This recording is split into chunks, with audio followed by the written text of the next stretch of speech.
Hello, and welcome to this week's episode of Bob's Live, our weekly show right here on the internet. And well, as you can see right here beside of me, we are broadcasting on more than just Facebook now. So we're simultaneously broadcasting on Facebook, YouTube, X, and also Rumble. So you can find us in all of those different locations on the internet.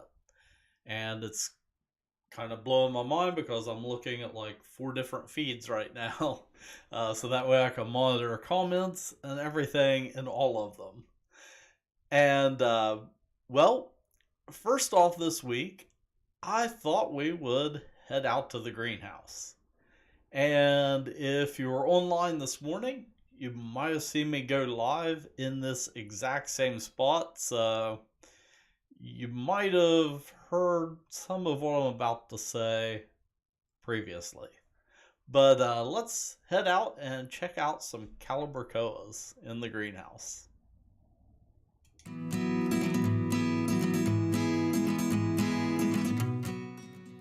Hi, today I am down here at one of our smaller greenhouses behind our Mason market.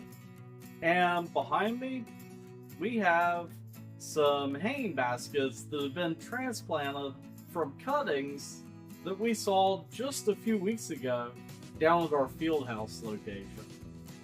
So these plants, they were all grown from cuttings and they've been transplanted into these hanging baskets. And then once they get a little bit bigger, we'll move them up to the ceiling where these drip tubes are. And then that way we can bring in other plants to put out on the floor. So this is kind of the first stage of filling up this greenhouse for spring.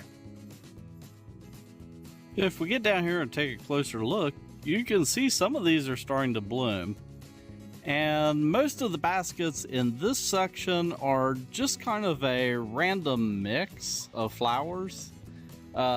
So you'll get more like pinks and purples and whites in this mix. And then just over on the opposite side here, we have more of a reddish color mix. So I'm seeing kind of reds and kind of a peachy color, and also a little bit of purple mixed in there too. And if we take a look at a stick tag here, it's a little bit more of a generic tag because we are kind of doing a random mix with these baskets. But that's kind of the fun. But for calibrachoas, they take full sun and they'll get about 4 to 8 inches tall, but they do kind of spread down over the side of the basket. And if we flip over to the back, we can see that they get about 4 to 8 inches tall, like I said, and they spread 9 to 12 inches. So you can expect them to kind of dangle down over the side of the basket up to about 10 to 12 inches. And it just has a great description here. Loads of color, flowers cascade from this selection all season long. Superb for baskets, containers, and window boxes. Best in fertile, well-drained soil, kept evenly moist. So I know a lot of gardeners that discard their stick tags, but something nifty that you can do is actually kind of cut the sharp bottom end off the tag, and then if you have a hole punch laying around, you can punch a hole through it, and then keep it on one of those little clippy sort of ring things that you can kind of use for binding papers together. Don't really know what they're called. It's not a binder clip, but it's sort of a binder ring, I guess. So over there we have 10-inch hanging baskets, and then there's more 10-inch hanging baskets behind me. But right here we have, I believe these are 12-inch, and they're kind of a more premium basket design. So 10-inch baskets, they're good and all, but they're kind of less sturdy and a little bit more disposable. In fact, I'll buy 10-inch baskets and I'll kind of reuse the pots to grow stuff in. But a lot of times I'll just buy the entire basket as a transplant that I'll just stick into a larger container somewhere. But these, where they're a little bit more of a premium basket, you could probably get a few years of use out of these. And it's hard to see here. Let me move over here into the sun, but you can kind of see the little ribbing on the sides, which makes it a little bit more decorative. And in these, we've got some yellow varieties of Calibrachoa. And then over here we have, again, sort of a reddish pink mix. And it looks like on down here, let's go take a look at these. We have some that are kind of a peachy color. And unfortunately, they don't have stick tags in them, so I don't know what the variety names are. But yeah, that is a beautiful peach or coral color. So, as I said, Calibrachoas make a great choice for sunny locations. So on your porch, you might have like a Boston fern, like we've seen over the last few weeks, or a macho fern, but these guys, they love full sun.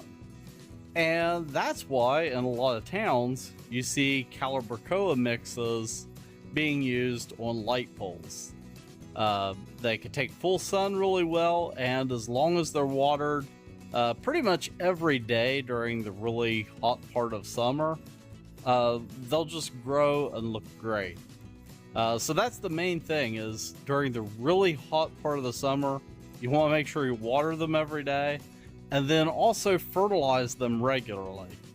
You have to keep in mind with a hanging basket, if you're using just plain water on it, you're washing the nutrients out of the soil. So you need to replace those nutrients with more fertilizer. And that's a quick look at what we have growing here at Bob's.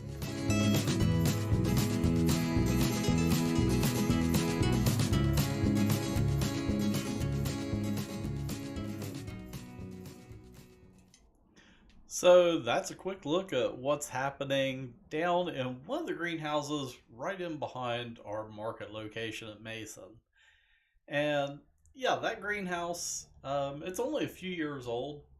Well, actually, it might be, it feels like I've been here a few years, but it might be 7 or 8 years old.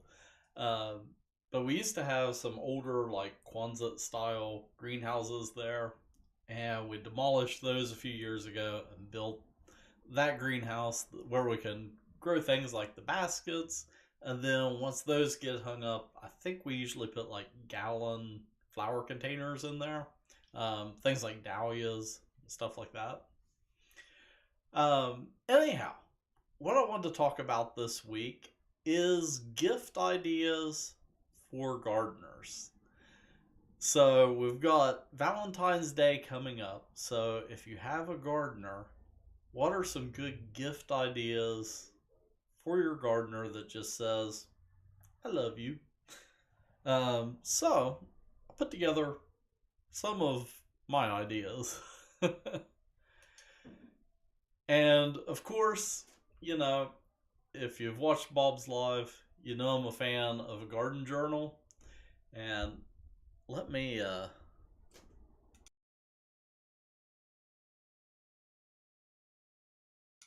there we go. I muted and moved the microphone a little bit. But I'm a fan of a garden journal. And it would make a great Valentine's Day gift. It's something that they could keep their gardening notes in, and then also think of you each time that they're working out in their garden and taking notes. Also, plant and gardening related decor, like these beautiful flower prints. That is a great gift idea that just says, hey, I love you.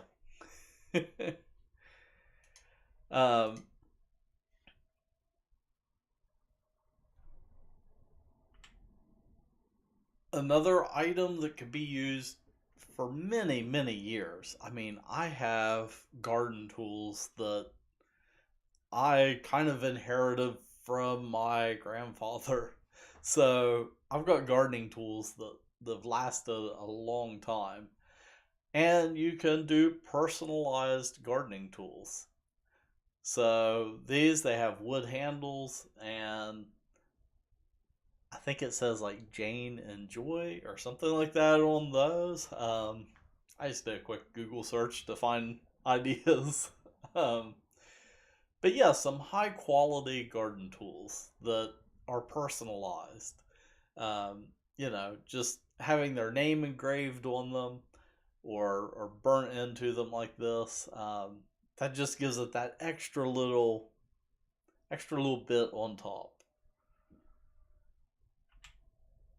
And then, of course, this time of year, every gardener is thinking about buying seeds. And this display is actually, we just posted this on Facebook. But this is up at our Belpre store. So right now we have a wide selection of seeds from botanical interests. And I was talking about gift ideas and prints earlier. Let me go back. So botanical prints. Um, each botanical interest seed pack is its own little work of art. And something cool is the company that does botanical interest seeds.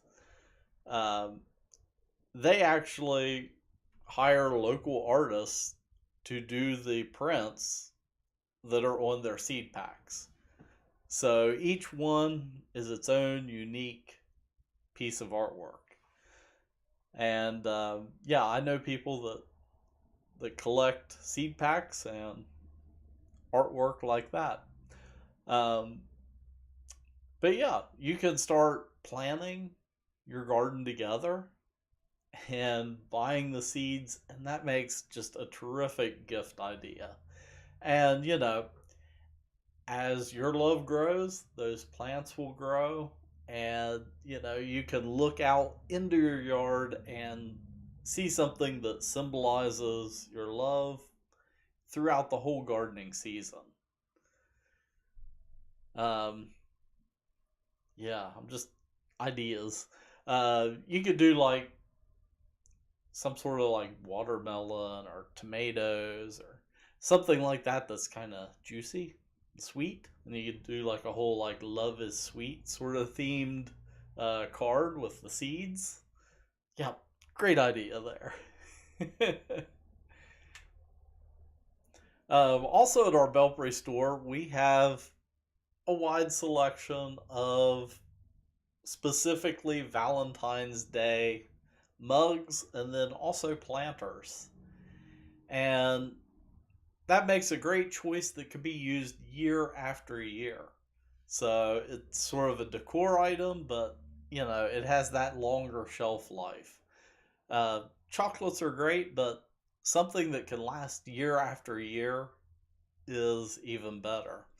And along those lines, you've got plants. So house plants make a great choice this time of year. It's really too cold to plant something outside, but you can buy a house plant as a Valentine's gift and it'll last for quite a while. So that makes a great choice. And of course, probably my favorite Valentine's Day flower that isn't technically a flower is anthurium. Anthurium, they have a specialized leaf that looks like a flower, but they're heart shaped. And we have an anthurium at our house. I didn't get a picture of it. I should have to put in this slideshow. But I got it for my wife probably close to 7 or 8 years ago. I'm trying to think. It kind of. We've been remodeling our house, so I think of it in terms of, oh, we didn't have the kitchen done then. um, but the anthurium that I got her that year for Valentine's Day, it's still alive. We've transplanted it a few times and actually split it apart because if you transplant it and you plant it a little bit deeper, other plants will shoot off of it, and then you can take those and transplant them so you get little baby anthuriums. And the original plant, it was like that tall when I got it. It's now about 3 feet tall, and we have it still in our kitchen, kind of in the corner in a pot. And the little babies off of it, like one of them we have just in a windowsill, kind of still growing a little bit. But another one we actually gave to my wife's parents as a Christmas gift one year. So, yeah, Anthurium makes a great choice. And because of the shape of the leaf and the collar, it just says, I love you. And the other cool thing is it doesn't really produce pollen. So if you have allergies, it's a great choice for plants, which really most house plants. Um, most house plants, they don't really flower that often. Of course, I'm sitting here looking at two Christmas cactuses that are still managing to produce blooms. They've been blooming now for about the last 2 months. But yeah, both great choices for Valentine's Day. And, well, that is about all that I had for this week. I do want to take a look, though, and I was pressing the wrong button there when I was going through the slideshow, and it was scrolling the weather page. But I do want to take a look at the weather. Normally, we cover the weather during the springtime, when it's really important during growing season. But right now, the weather is great, and you can get outside and get some of those wintertime garden chores done. So if you have a bed that needs to be cleaned out or something, we're looking at really great weather this week. And right now it's almost dark outside. The sun's setting and it's 50 degrees out. That is a heat wave for this time of year. And if we scroll down, on the map you can see that the temperatures are starting to drop for night, but still it is pretty warm out for this time of day. And looking at the 10-day forecast, I know they were forecasting rain later in the week, but at least according to this forecast, it looks like we might get a little bit of rain on Saturday, but now it looks like most of it's moving like to Monday. So you might even be able to get outside on Friday and Saturday and get some work done, which I've got something planned that I need to work on, and if I do get to do it this weekend, it'll definitely end up in a video. But that's a quick look at the weather forecast.